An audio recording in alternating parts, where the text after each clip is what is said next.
Today I'm carving Kang the Conqueror on a real pumpkin and showing you how to use one of my pro pumpkin carving stencils. You can grab a copy of this one from pumpkinfreak.co.uk and have a go for yourself. It's important to remember that stencils alone won't make for a great pumpkin. You'll still need to put the time and effort in. Even with a stencil, it just takes practice. This pumpkin took me around 13 hours to carve over the course of about 3 days, and if I'm honest, was a bit of a challenging carve. All my stencils have a difficulty rating of 1 to 10, 1 being easy and 10 being hard. I would say this stencil is a level 9, and I'll warn you, it's a tough one. If you're new to pumpkin shading, I'd recommend starting with a lower difficulty rating and working your way up to this one. This Mario stencil is a good one to start with, but regardless of the difficulty rating, the way you use my stencils is the same. You carve deeper into the pumpkin on the white parts and blend backwards towards the black parts. You'll see I've split the tonal changes out and applied a grayscale across multiple layers.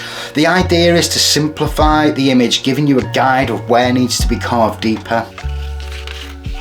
For this one, I'm using transfer paper to get the design onto the pumpkin.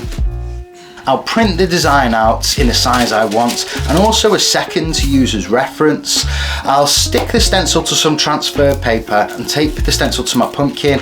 I've covered in other videos, you might need to fold the stencil slightly. You're much better having several small folds rather than 1 or 2 big folds. This way no one part of the design will be too distorted.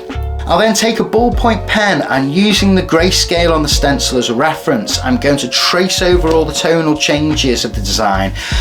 This is a fairly complicated stencil, so this is going to take a fair bit of time, but this is the foundation of the carve. Spending a bit more time on this part will make it much easier further down the line.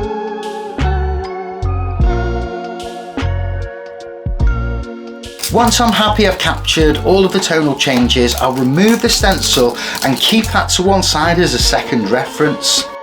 Now the blue stuff from the transfer paper can rub off fairly easily, so being right-handed, I'm going to start from the right-hand side and work my way across the pumpkin.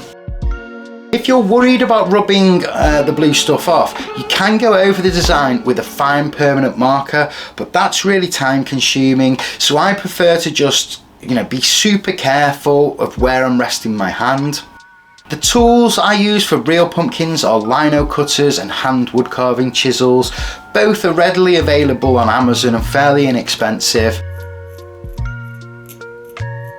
First of all, I'll make some faint guidelines with a small lino cutter, then referring back to my stencil, I'll start to carve deeper into the pumpkin on the white areas and the areas I want brighter, then not so deep on the grey areas, and work my way backwards towards the black areas, blending the sections together as I go.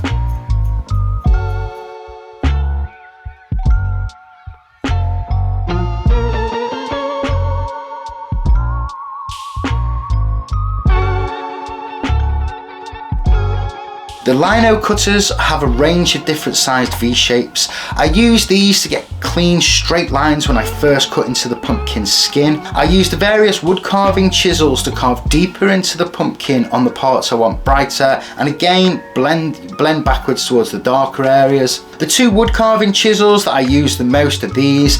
The domed broad one is great for smoothing out and blending together, and the small one I use for the finer details, getting into all the areas that the big one can't.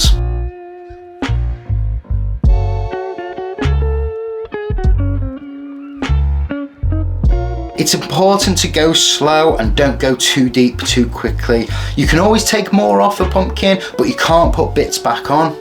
Just keep working the pumpkin light to dark, taking your time.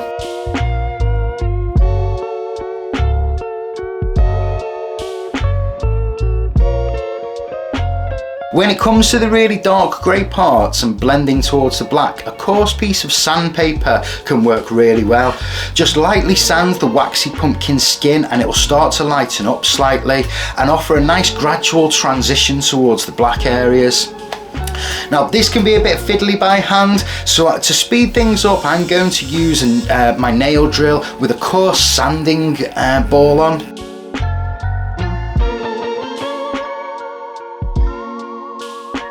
I don't want to spend loads of time on the helmet, so I'm going to make sure I have some of the key shapes and leave that quite dark, just giving the suggestion of some of the helmet detail.